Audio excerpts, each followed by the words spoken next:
Avez-vous déjà remarqué à quel point il est possible de repérer une personne charismatique rien que par son nom verbal, sans que cette personne n'ait à dire un mot? D'abord, c'est quoi un homme charismatique? Être un homme charismatique, c'est tout simplement avoir de l'influence sur les foules. Un homme qui a du charisme, c'est un homme qui est muni d'un pouvoir de séduction remarquable.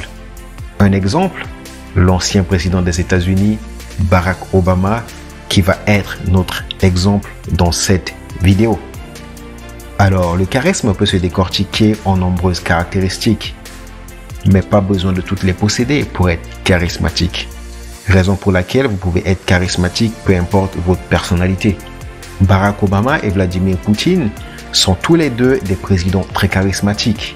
Et pourtant, si on décortique leur charisme en profondeur, chacun de ces deux personnages a son unicité. Maintenant, intéressons-nous à la situation suivante. Mark Zuckerberg reçoit chez lui au siège de Facebook l'ancien président des États-Unis, Barack Obama, pour un chat avec les internautes américains. On a au sein du public les employés de Mark Zuckerberg d'une part, mais également ses clients d'autre part. C'est un honneur d'accueillir chez Facebook le président des États-Unis, Barack Obama. Barack Obama va maintenant ensuite entrer dans la pièce et on va s'intéresser à l'aura qu'il dégage et à son charisme, simplement en se basant sur son langage non verbal. Une première chose sur laquelle on ne va pas trop s'attarder dans cette vidéo, c'est déjà le statut social de Barack Obama, le président des États-Unis. Ce statut va lui donner instantanément un certain charisme qui va influencer les autres sans qu'il n'ait à faire quoi que ce soit. Un Jeff Bezos, un Elon Musk, un Mark Zuckerberg, simplement de par leur statut social, ont un certain charisme, une certaine influence dans le monde et sur les individus. Tout simplement parce qu'ils dirigent des entreprises qui génèrent des milliards de dollars et qu'ils sont eux-mêmes les personnes les plus riches de la planète. Lorsqu'ils entrent dans une pièce, toute la pièce va se retourner et poser un regard sur eux, tout simplement à cause de leur statut social. Donc, si vous avez le statut social de ces milliardaires ou que vous êtes une célébrité, une personne influente, vous n'avez pas à chercher à vous comporter de telle ou de telle manière pour paraître charismatique, car votre statut social fera tout à votre place. Maintenant, il y a très peu de chances que vous soyez le président des États-Unis ou Elon Musk à l'heure actuelle. Mais ce n'est pas un problème, vous pourrez jouer sur les paramètres qui sont en votre pouvoir actuellement. On voit dans cet extrait que Barack Obama maîtrise sa marche. Il ne se laisse pas envahir par des gestes parasites, mais il maîtrise plutôt son corps et sa démarche. Il marche en ayant un regard contrôlé et ne regarde pas nerveusement le sol, simplement pour échapper au regard des autres. Sa posture en marchant montre une certaine confiance. Il marche d'une manière sûre et déterminée. Or, une personne timide aura tendance à marcher d'une manière non assurée, les épaules repliées sur elle-même, le regard fuyant.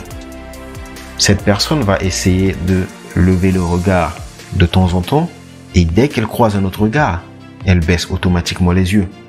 Elle marche d'une manière non déterminée et on peut se demander si elle sait où elle va réellement. Inutile de préciser qu'une personne qui rentre dans une pièce avec une telle attitude ne dégage aucun charisme.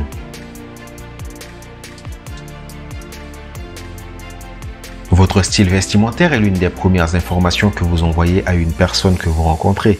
Et les gens vont se faire instantanément une idée de vous, suivant la façon à laquelle vous habillez. Bien que le style vestimentaire soit superficiel dans le charisme, il est quand même important de le souligner. Pour vous donner un exemple concret afin de bien estimer l'importance du style vestimentaire pour améliorer son charisme, je vais vous proposer une expérience. Exemple, habillez-vous mal avec des vêtements trop grands dont la couleur ne s'accorde pas et baladez-vous en ville en observant le regard des passants. Maintenant, une fois que c'est réalisé, habillez-vous comme un prince, en costume, chaussures, cravate ou quoi que ce soit, puis retournez vous balader en ville. Vous remarquerez sans trop d'effort que le regard des gens aura complètement changé. Ils ne vous garderont plus avec gêne, mais avec admiration. Si vous vous habillez comme un clochard, demandez-vous, est-ce que les gens sont attirés par des clochards? Est-ce que les gens aiment passer du temps auprès d'eux? Maintenant, si vous êtes un Bernard Arnault, un Elon Musk ou un Jeff Bezos, vous pouvez vous habiller comme un clochard, car votre statut social aura fait tout le travail à votre place. Cristiano Ronaldo, Neymar ou Mbappé peuvent se balader en pleine ville avec un style vestimentaire délabré. Mais des milliers de personnes, voire des millions, vont leur sauter dessus. Parce que c'est Cristiano et Neymar. Mais si vous n'avez pas encore le statut de ces hommes, il est judicieux de faire attention à votre style vestimentaire. Et vous n'avez pas besoin de vous habiller en costume, comme Obama. Juste être propre sur vous et vous créez un style qui cultive votre singularité. Dans cet extrait, Obama marque sa présence avec une salutation main en l'air et une première poignée de main forte. Il lui serre fortement la main au premier spectateur tout en le regardant dans les yeux. On appelle ça une poignée de main musclée. Cette poignée de main trop forte peut arracher le poignet et elle est utilisée pour montrer de la dominance et de la supériorité à son interlocuteur. Elle peut être très intimidante. On pourrait aussi l'appeler le Donald Trump handshake. Obama va ensuite saluer toute la rangée avec le sourire en se calibrant sur la force de leur poignée de main et de leur énergie. Ils vont se sentir considérés, flattés qu'il ait fait toute la rangée pour les saluer. En se calibrant sur la vivacité de leur poignée de main, les spectateurs se diront qu'Obama les comprend et qu'ils sont sur la même longueur d'onde. Une fois qu'il finit avec cette rangée de spectateurs, il va maintenant saluer Mark Zuckerberg. Il le salue avec en plus de la poignée de main, un geste supplémentaire. Quel est ce geste? Il va en plus du poignet de main lui faire deux tapes un peu en bas de l'épaule gauche de Mark Zuckerberg.